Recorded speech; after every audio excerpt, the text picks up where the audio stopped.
भ्रष्टाचार गरेर कमाएका पैसाहरू तपाईहरुलाई चुनावको मुखमा दिन आउने। तर योपालि म पनि ढाड्दिन, तपाईहरु पनि नढाड्नुस्। हामी एकदम सिधा कुरा गर्ने, जनताले पनि सिधा कुरा गर्ने, नेताले पनि सिधा कुरा गर्ने। तपाईहरुलाई धम्क्याउन सक्छन्, त्यो बारेमा पनि तपाईहरु सचेत हुनुहोस्। कसैको धम्कीबाट कोही डराउनु पर्दैन।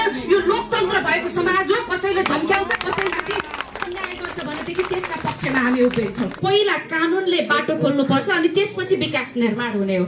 अनि अहिले भइराखेको सबै नेतृत्वहरू यहाँबाट कति निर्वाचित, प्रधानमन्त्री नै पनि यहाँबाट निर्वाचित भएर जानु भएको हो नि त। तपाईहरु धेरैले मत पनि हाल्नुभयो होला। यो देशमा प्रधानमन्त्री त कार्यकारी हुन्छ नि, तर प्रधानमन्त्री भएको मानिसले पनि तपाईहरुले भोग्नु भएको समस्या पीडाहरूलाई समाधान गर्नको लागि प्रयत्न गर्न सक्ने ठाउँ त रहेन रहेछ नि। त्यो भनेको कानुन चाहिँ पहिला नबनेका कारणले, कानुन संशोधन नभएका कारणले गर्दाखेरि तपाईहरुको समस्या समाधान नभएको हो। त्यसकारणले अब निर्वाचित भएर जाने प्रतिनिधिले पहिलो कुरा तपाईहरुलाई झुटो आश्वासन दिएर होइन, साँचो तपाईहरुलाई के गर्दाखेरि सुख हुन्छ, के गर्दाखेरि तपाईहरुको दुःख समाधान हुन्छ, त्यो काम हामीले पहिला गर्नुपर्छ भनेर तपाईहरुसँग एकदम इमानदार कुरा, मेरो स्पष्ट कुरा, इमानदार कुरा। कतिपय अवस्थामा नेताले पनि ढाड्छन्, जनताले पनि ढाड्छन्। नेताले पनि ल है अब योपालि चाहिँ दिनुहोस् भन्दा हुन्छ हुन्छ भन्नुहुन्छ, दिनुहुन्छ कि दिनुहुन्न त्यो पनि थाहा हुन्न। तर योपालि म पनि ढाड्दिन, तपाईहरु पनि नढाड्नुस्। हामी एकदम सिधा कुरा गर्ने, जनताले पनि सिधा कुरा गर्ने, नेताले पनि सिधा कुरा गर्ने। यही बिन्दुमा हामी आइपुग्नु पर्छ भन्ने म विश्वास राख्दछु। त्यसकारणले जति पनि साथीहरू आज उपस्थित हुनुहुन्छ तपाईहरुलाई मेरो आग्रह छ, यो पालि चाहिँ देशले सास फेर्न खोजेको छ, निकास खोजिरहेको छ, देशले परिवर्तन गर्नुपर्ने बिन्दुमा आइपुगेको छ। अब देशलाई 35-40 वर्ष त हामीले हेरिसक्यौं नि। 35-40 वर्ष त एउटै प्रकृतिको नेतृत्वले, एउटै प्रकृतिको नेताहरूले उहाँहरूले त गरिसक्नु भयो त। कति गर्न सक्नुहुन्छ भन्ने कुरा उहाँहरूको क्षमता हामीले देखिसक्यौं त।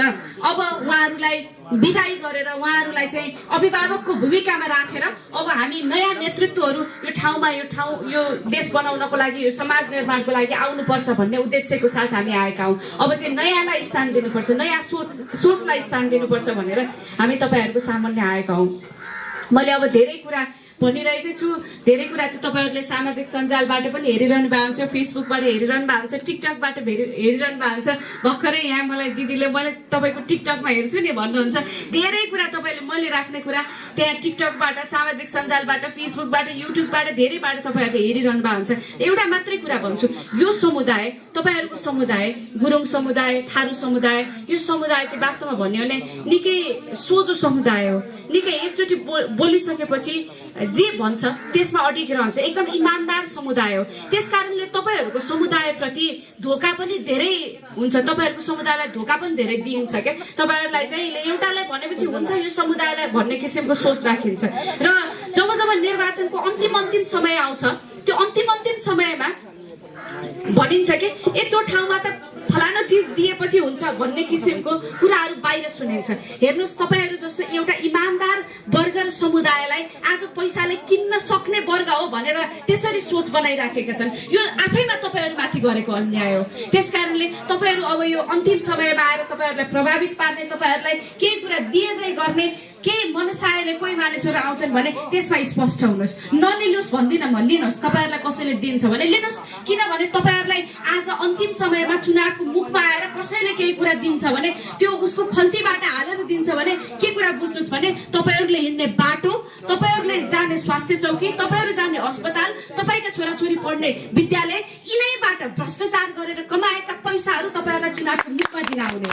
त्यसकारणले तपाईहरु यी कुरामा स्पष्ट हुनुहोस्। अन्तिम समयमा तपाईहरुलाई प्रभावित पार्न आउँछन् भने नलिनुहोस् भन्दिनँ म, लिनुहोस्। तपाईहरुलाई कसैले दिन्छ भने तपाईहरुकै पैसा हो, चुनावको मुखमै भए पनि दिन्छन्, लिनुहोस्। त्यो राख्नुपर्छ। तर भोट यो पालि इमानदार नेतृत्वलाई दिनुपर्छ।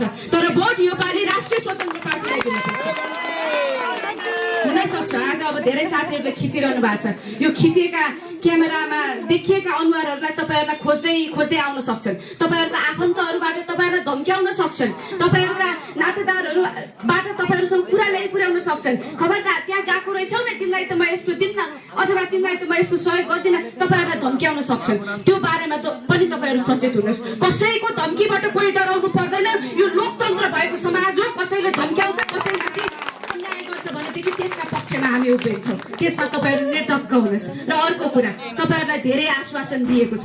यो यो ठाउँमा मलाई थाहा छ धेरै भूमि सम्बन्धी समस्याहरू पनि छन्, यहाँहरूका लाल पूर्जाका समस्याहरू पनि छन्, मलाई थाहा छ। यहाँ धेरै सुकुम्बासी बस्तीहरू पनि छन्, जग्गा जमिनका धेरै समस्याहरू छन्, त्यो मलाई थाहा छ। चुनावको अन्तिम समयमा पटक पटक, एकपटक होइन पटक पटक कहिले तपाईँको नागरिकता दिनुहोस् त टिपम भने चाहिँ गरेर न हो कि बा दिइहाल्छन् कि भनेर झुक्क्याउन खोज्छन्, कहिले तपाईँले आइसक्यो भनेर एउटा कागजका पानाहरू दिएर पठाउँछन्, भइसक्यो यही हो त भनेर दिएर पठाउँछन्, अब पूर्जा पो पाइहाल्नुहुन्छ भनेर पठाउँछन्, अनि आशयले हो कि बा भनेर तपाईँहरूले दिनु परेको स्थिति पनि हो। तपाईँहरूलाई फेरि पनि त्यस्तै गर्छन्। नझुक्किनुहोस्, यो 2007 सालपछिदेखि एक टुक्रा भूमि सबैले पाउनुपर्छ भन्ने जुन राज्यको नीति थियो, आज 70-75 वर्ष भइसक्दाखेरि पनि के हेरेर बसिरहेका छन्, आजसम्म किन आश्वासन मात्रै बाँडिरहेका छन्, यसमा तपाईँहरू नझुक्किनुहोस्।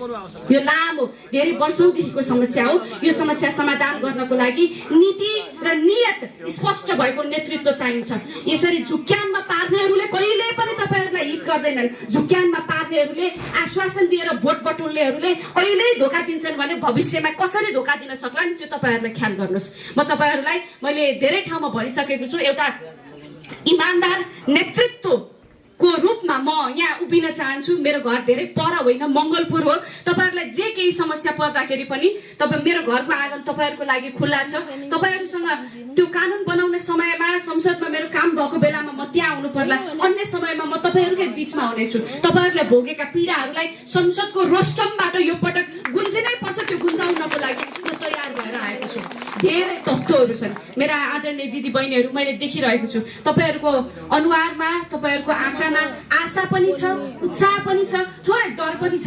न यहाँ कार्यक्रममा आएकै थाहा पाएर न भरे बेलुका आएर थर्काउँछन् कि धम्क्याउँछन् कि ज्यानैसम्म धम्की दिएका भन्ने कुराहरू पनि सुनिरहेका छौँ। त्यो धम्कीबाट तपाईँहरू कोही पनि नतर्सिनुहोस्, किनभने यो समाजमा न्याय अझै जिउँदैछ। यो समाज विधिको शासनबाट चल्छ, कसैको डर र धम्कीबाट होइन है। त्यसकारणले सम्पूर्ण आदरणीय यहाँ उपस्थित हुनुभएको दिदी बहिनी दाजुभाइहरू, तपाईँहरूलाई मैले राखेका कुराहरू एकदम इमानदार तरिकाले राखेको छु। यहाँहरूको इमानदार आवाजलाई संसदमा मैले इमानदार तरिकाले प्रस्तुत गर्ने उद्देश्य राखेको छु, त्यो बमोजिम हिँडेको छु। राष्ट्रिय राजनीतिमा आउँदै गर्दाखेरि राजनीति हेर्नुहोस् सहज छैन। राजनीति भने समाजलाई एकदम समाजकै निम्ति काम गर्नको निम्ति हिँड्ने हो। यहाँबाट अन्य केही पनि कुरा प्राप्ति हुँदैन। समाजमा भनेको कमाउने भनेको सम्बन्ध मात्रै हो, तपाईँहरूसँगको आत्मीयता मात्रै हो। आज चुनाव जित्नको लागि तपाईँहरूलाई ढाट्नेहरूले भोलिको दिनमा त्यो अनुहारै नदेख्ने स्थिति बन्यो भनेदेखि तपाईँहरूले न्याय पाउने स्थिति बन्दैन। म तपाईँहरूसँग एकदम स्पष्टसँग जे तपाईँहरूको आवाज छ त्यही आवाजलाई जस्ताको तस्तै संसद भवनमा पुर्याएर त्यसलाई नीति निर्माणको माध्यमद्वारा समाधान गर्ने प्रयत्न गर्छु। सँगसँगै यो पालि थाहा छ नि तपाईँहरूलाई, हाम्रो देशमा हाम्रो सभापति रवि लामिछानेले यो पटक हाम्रो प्रधानमन्त्री बालेन्द्र शाह हो भनेर भनिसक्नु भएको छ। अब उहाँको उहाँ प्रधानमन्त्री हुनुहुन्छ, उहाँको नेतृत्वमा अरू क्याबिनेटहरू बन्छ। यसपटक राष्ट्रिय स्वतन्त्र पार्टी घण्टी चुनाव चिन्हले बहुमत लिएर आउँछ र बहुमतको सरकार बनाउँछ, नीति निर्माण पनि गर्छ र तपाईँहरूले भोग्नु भएको समस्या समाधान गर्नको निम्ति पनि इमानदार पहल गर्छ। अब आश्वासन होइन, काम गरेर देखाउने हो। त्यसको लागि तपाईँहरू मनमनमा एकदम ढुक्क भएर घण्टी चुनाव चिन्हमा मतदान गर्नको लागि तयार रहनुहोस्। तपाईँहरूलाई धेरै प्रकारले त्यो प्रभावमा पार्न सक्छन्, लोभमा पार्न सक्छन्, डर धम्की देखाउन सक्छन्। त्यो अब तपाईँहरूको पनि समुदायमा होला त्यो दान गर्ने भन्ने अभ्यास चलन त होला। त्यो दान भनेको कुरा चाहिँ मनमा केही पनि पाप नराखिकन इमानदार मनले गर्यो भने त्यो दान गरेको पनि पुण्य प्राप्ति हुन्छ भन्छन् नि, ठ्याक्कै त्यस्तै मतदान पनि तपाईँहरूले स्वच्छ मनले हाल्नुभयो भनेदेखि स्वच्छ इमानदार नेतृत्व आउने हो। तर तपाईँहरूलाई चाहिँ आज चुनावको मुखमा किन्छु भनेर आउनेहरूलाई फेरि पनि तपाईँहरूले जिताएर पठाउने स्थिति बन्यो भनेदेखि त उनीहरूले तपाईँलाई किनेका छन्, अनि तपाईँको मैले त किनेको हो नि, तिनीहरूको मत किनेको हो नि, किन जानु भन्ने किसिमको कुराहरू भनेर तपाईँहरूलाई सधैँ अन्यायमा राख्छन्। त्यसकारणले केही दिन आउँछन् भने राख्नुहोस्, केही दिन तपाईँहरूलाई चुनावको मुखमा, त्यो चुनावको निर्वाचनको आचार संहिता विरुद्ध हो, तर लुकेर तपाईँहरूलाई केही दिन आउँछन् भनेदेखि राख्नुहोस्, तर भोट घण्टीमा चुपचाप घण्टी छाप। यही बाटोमा तपाईँहरू हिँड्नको लागि म आग्रह गर्न चाहन्छु। धेरै साथीहरू हुनुहुन्छ, धेरै आमा बुवाहरू हुनुहुन्छ, धेरै भनिरहनु परेन मैले। मेरो इमानदार प्रयास, म तपाईँहरू जस्तै कोहीको साथी होला, कोहीको दिदीबहिनी होला, कसैको छोरी होला, तर अब हामी समाजकै भुइँ मान्छेकै आवाज उठाएर, म पनि भुइँ मान्छे नै हुँ, भुइँ मान्छेको आवाज उठाएर नेतृत्वमा गएर समाधान गर्ने नियतका साथ हिँडेको छु। तपाईहरूसँग पुनः एकचोटि घन्टी चुनाव चिन्हमा मतदान गर्नुहुन आग्रह गर्दै, 2टा मतपत्र हुन्छ है, त्यसमा 2टैमा घन्टी छाप लगाएर यसपटक बहुमतले राष्ट्रिय स्वतन्त्र पार्टीलाई जिताएर पठाइदिनु हुन आग्रह गर्दै म यहाँहरूबाट बिदा हुन चाहन्छु। हवस् त, नमस्कार, जय घन्टी।